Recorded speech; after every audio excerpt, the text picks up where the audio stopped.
Life often tests us in ways we never expect. This is the story of David, a man burdened by the harsh judgments of the world yet driven by an unshakable love, a quiet, selfless devotion that changed everything. His journey is one of pain, resilience, and ultimately healing.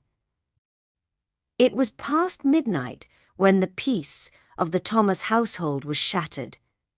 Mr. Thomas, the head of the family, suddenly fell gravely ill. His breathing was laboured, and beads of sweat covered his pale face. The commotion woke David, the youngest son, who rushed into the room. Despite being labelled as the useless one by everyone, David didn't hesitate for a second. "Call the driver." Mrs. Thomas exclaimed in panic. David glanced at his father, then at the clock. He knew time was of the essence. "There's no time to wait," he said firmly. Gently he lifted his frail father onto his back, his heart pounding with urgency, and placed him in the car. The streets were eerily silent as David drove toward the hospital, his hands gripping the wheel tightly. From the passenger seat, his father's weak voice broke through the quiet. "Slow down, you fool. You can't even drive properly." Mr. Thomas scolded, his tone sharp despite his condition. The words stung. But David clenched his jaw and kept driving.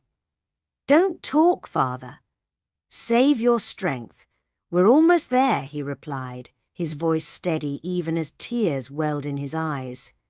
At the hospital, David handed his father over to the doctors and sank into a chair outside the emergency room. He buried his face in his hands as memories flooded back. All his life, David had been called useless. At school, teachers mocked him for failing exams. At home, relatives laughed, saying even a clerk wouldn't hire him. After he got married, the ridicule only grew worse.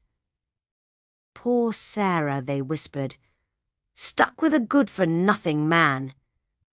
Yet through all the taunts and judgment, one person had always believed in him, his mother. She never called him useless. She saw the kindness in his heart and the strength in his spirit. Even when the world refused to. In the quiet of the hospital chapel, David knelt to pray. His voice trembled as he whispered, "Please, God, don't take my father away. He doesn't believe in me, but I'll prove him wrong. Just give me a chance." By morning, the doctors brought good news. Mr. Thomas was stable and could return home. A wave of relief washed over David as he helped his father into the car and drove him back. At home, David carefully helped his father into bed. As he turned to leave, Mr. Thomas muttered, "I bet you thought the old man wouldn't make it back, didn't you? Useless." David froze. The words hit harder than they should have, given all he had done. He walked out silently, his heart heavy. Sarah, his wife, who had been watching, couldn't stay silent any longer. Turning to her father-in-law, her voice trembled with emotion. "Enough, Thomas. Do you know what your useless son has done for you?" While the rest of the house slept peacefully, it was David who carried you to the hospital. He didn't want to disturb anyone, not even me. And yet you scold him. Why? Do you think your other sons, the ones you call capable, would have done the same? They barely care about anyone but themselves. When was the last time they asked how you were feeling? Mr. Thomas looked up at her, startled by her outburst. For a moment he said nothing. Then, with a heavy sigh, he whispered, "You think I don't care? My heart breaks every time I call him useless, but I can't help it, I'm afraid. Afraid that if I praise him, he'll stop trying. I don't want him to end up like the others. I want him to be strong and to know the value of hard work.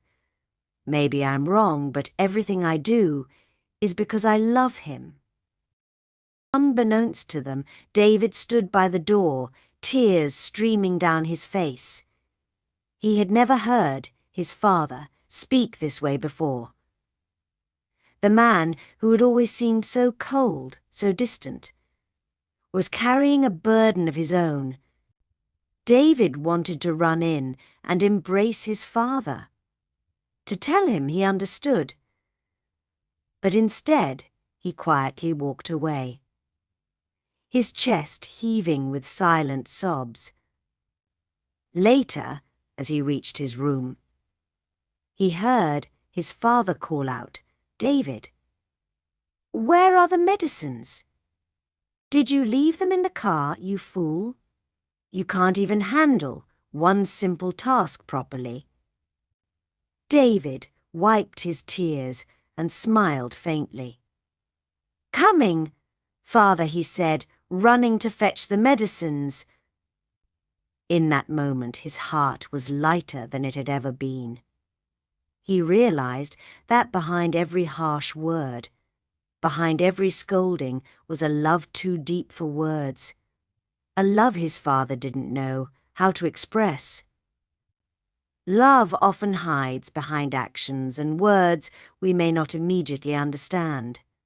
Harshness and strict behavior can stem from a deep sense of care and responsibility. This story reminds us to look beyond appearances, to value quiet perseverance, and to recognize the love that often goes unspoken.